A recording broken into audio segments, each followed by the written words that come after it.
স্লোতে সমস্যা নাই।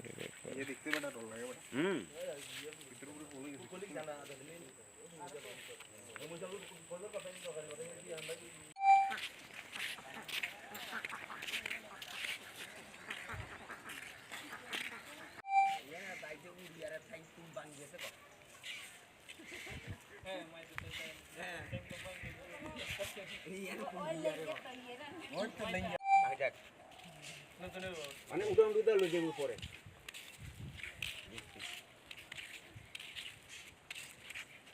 ও মন্দার উত্তরে কইলে কইও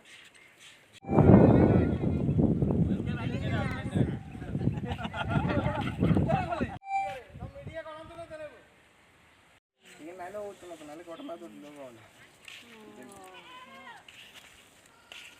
এটা জাস্ট এনে লাইভ টেলিকাস্ট হচ্ছে বাড়ি সব জন বাড়ি রাস্তা সব জন রাস্তা জলতে রাস্তার একটা সীমানা আছে বা আন্ডার উড়ে দিতে পারে তো মানুষের যে জমি টমি আছে সব তো ভরা যেতে পারে আমরা বাড়ির ভিতরে জল ঢুকে গরুঘরের সামনে পর্যন্ত জল যায় পুরো রাস্তা এই রাস্তাটা যখন করছিল ঠিকাদার তারা কইছে না যে ড্রেনের ব্যবস্থা করতে।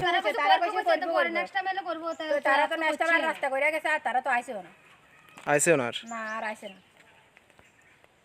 বইরা গেছে এরপর তারা কাছে ওয়ালটা দিব কোন দিক দিয়ে বাঁধ দিছে না ফিলার কত একটু দিছে ফিলার সিবা সিবা এরপর মাটি ঢুকে জল ডুবে যায় পুরো পুকুর পুরো আবার বইরা গেছে।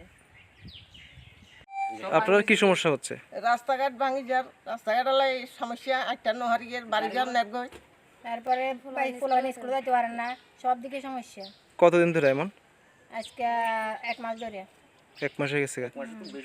আর রাস্তাটা কোন সময় ছিল? আজকাল হচ্ছে না 3 মাস হয়েছে।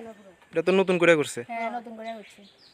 মানে নতুন করে করার পর এখন ভাঙে যেতেছে। হ্যাঁ ভাঙে যেতেছে। আর এই জায়গাটার নাম কি? জামিন মজুমদার পাড়া। এখন আর এই সমস্যা নিয়ে কি যেতেছেন? রাস্তাটা ঠিক করার লাগে। মানে ঠিক করে দিত। কই যেতেছেন আপনি? বেতাগা। এই যে রাস্তাটা এই হাল কি বলবেন এই নিয়ে আপনি? অবস্থা তো খুবই খারাপ রাস্তার। বর্ষার আগেই যদি প্রিকশন নিত তাহলে ঠিকঠাক হতো। আপনি এখান থেকে সবসময় আসা যাওয়া করেন? প্রায় আপ ডাউন। কতদিন ধরে দেখছেন এটা এইভাবে? বর্ষা আরম্ভ হওয়ার পরে একটু একটু করে শুরু হয়েছিল, এখন তো মোটামুটি অনেকখানি চলে গেছে। এটা কি এই বছর হয়েছে নাকি এর আগে এমন হতো? এর আগেও হতো, সঙ্গে সঙ্গে এর আগে যখনই গত বছরও হয়েছিল তখনও মোটামুটি প্রিকশন নিয়েছিল, কিছুটা ঠিকঠাক ছিল। এবছর একটু বেশি। দপ্তর কোনো ধরনের উদ্যোগ নিচ্ছেন এটা করার জন্য? দপ্তর এখন অবধি তো দেখতে পাইনি। আপনাদের তরফ থেকে জানানো হয়েছিল কি? এমনিতে তো গ্রামবাসীর থেকে বা এখানে পঞ্চায়েত বা যাই আছে ওদের লেভেলে তো সবাই জানিয়েছে। আমি তো অন্য জায়গায়। আচ্ছা, না আপনি এখান দিয়ে আসা যাওয়া করেন? এটা কোথা দিয়ে কোথায় গেছে রাস্তাটা? এই রাস্তাটা অ্যাকচুয়ালি এই রাস্তাটা থেকে এটা এক তো গেছে হচ্ছে মাঝখানে একটা ব্রিজ পেরিয়ে ওইদিকে ওই লাউগাং মুহুরিপুর রাস্তাতে। মানে কোথা থেকে এসেছে এটা? বিলোনিয়ার দিক থেকে না? বিলোনিয়া তো কানেক্টেড, সব বিলোনিয়ার সঙ্গে। কি হচ্ছে দাদা এখানে? ওই তো আমরা তো যাতায়াত এটাই মেইন রাস্তা, রতনপুর রাস্তাটাও বন্ধ হয়ে গেছে। তো এখন মেইন রাস্তায় এটাই আমরা রেশনে জন বা আমরা বিলোনিয়া জন যে কোনো একটা রুগী লই গেলে মাইসেরা লই যান বা বিলোনিয়া লই যান, এই রাস্তা ছাড়া কোনো রাস্তা নেই। এর লেগে আমি কালকে রাত্রেও যাইতে চাইছি পারিনি, এরপরে আজকে সকালেও যাইতে চাইছি, গাড়িটা মানে দেখি সাইডে পড়ে যাবো, মানে সম্ভাবনা বেশি পড়ে যাবে। সম্ভাবনা বেশি, এরপরে আজ গেছি না আর কি। এটা কতদিন ধরে এমন? ওই তো আজকে 2 সপ্তাহ 3 সপ্তাহ। আপনারা এই ব্যাপারে কারোটা জানাইছেন না? জানানি হয়েছে, এটা তো পিডব্লিউডি দপ্তরের কাজ। তারা আইসে ওই বাস কতটি গাড়া দিয়ে যার কোনো সাইড ওয়াল নাই, কিচ্ছু নাই। ওই তো বৃষ্টি এক্সপ্রেস দিলে সব মাটি সব ধোয়া জায়গা, মানে দপ্তরের গাফিলতির কারণে মনে হচ্ছে। দপ্তরের গাফিলতি। এটা কোন জায়গা? এটা কোন জায়গাটার নাম কি? গাবুছড়া মকপাড়া। গাবুরছড়া। আর আপনার বাড়ি কি এখানে? আমার বাড়ি ওইখানে। আজকে কি অটো নিয়ে কি পারাতেন পারতেছেন না? না না পারাতে পারতেছি না, এই টাইমে আপনারাও আইছেন, ওই তারাও ওই তো ঠেলাঠেলি করি তারপরে উড়েছি এক সাইডে ওই পড়ে গেছি, একটা সাইড ফুরে গেছিল গাড়ির। আপনার নাম?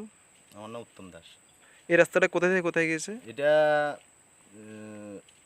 এদিকে থেকে লাং থেকেও আইছে, এবং মুরুপুর থেকেও আইছে, লতারিয়ার থেকেও এদিক দিয়ে ঢুকছে জলাইবাড়ি, এরপরে এদিকে মাইসরা বিলোনিয়া মানে সব জায়গায় যাওয়ার সব একমাত্র যাওয়ার মেইন রাস্তায় আপাতত এটাই আছে।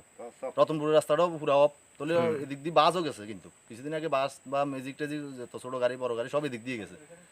এরপর হইতে যখন রাস্তাটা সরে গেছে টোটালি এদিক দিয়েও বন্ধ, রতনপুর দিয়েও বন্ধ।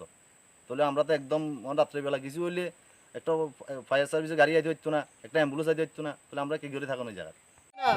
এইটা কি রাস্তার কাম হয়েছে না জনগণের লাগে হয়েছে না জনগণের বাইরে হয়েছে? এটা এডেসি রাস্তা নিয়ে এটা মানুষও তো চলাইরা করতে হইতো না এই রাস্তা। কতদিন সেটা হয়েছে যে 3 মাস হয়েছে না কেন? কি কন্ট্রাক্টরে কাম করেছে? সাইডে ওয়াল নাই, ব্লক নাই, কিচ্ছু নাই, এটা কি কাম হয়েছে?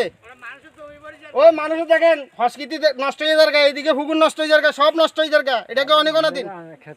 নাম কি জায়গাটার? হ্যাঁ, জায়গাটা হলো এটা রতনপুর, উত্তর রতনপুর জামিন মন্দির ভাড়া, আপনারা কোন গ্রাম পঞ্চায়েতের? গাউতরা পঞ্চায়েতের। আচ্ছা, 3 মাস হইতে না হইতে আবার ভেঙে গেছে ওই এটা। তো দেখেন না, আপনি দেখেন সাইড ওয়াল আছে নি, দেখেন না ব্লক আছে নি, দেখেন এটা তো সাইড ওয়াল ধরা আছে, ওইছে নি কাজটা, ব্লকও তো লাগাইছে না এটা সাইডে। এটা কিশোর উদ্যোগে করা হয়েছিল? এটা বিমল চক্রবর্তী, মানে বিমল ঠিকাদার, চক্রবর্তী কন্ট্রাক্টর। কন্ট্রাক্টর, হ্যাঁ, মানে পিডব্লিউডি দপ্তর থেকে করেছে। পিডব্লিউডি দপ্তর থেকে হয়েছে। আচ্ছা, ভালো করে দেখেন, জনগণও দেখক। আপনারা তখন কোনো কিছু কইছেন না যখন যে সাইড ওয়াল দিছে না? ও হয়েছে, এটা বলে সাইড ওয়াল ধরা নাই, ব্লক ধরা নাই। এখন তো কৃষকদের সমস্ত জমি নষ্ট হয়ে হ্যাঁ, গেছে। নষ্ট হইতে আছে। ভালো করে দেখ, জনগণও দেখক, ত্রিপুরার জনগণে এখন আপনারা কি চাইতেছেন? উন্নতি চাইতে আছে, রাস্তা ঠিক করে দেখ সরাসরি।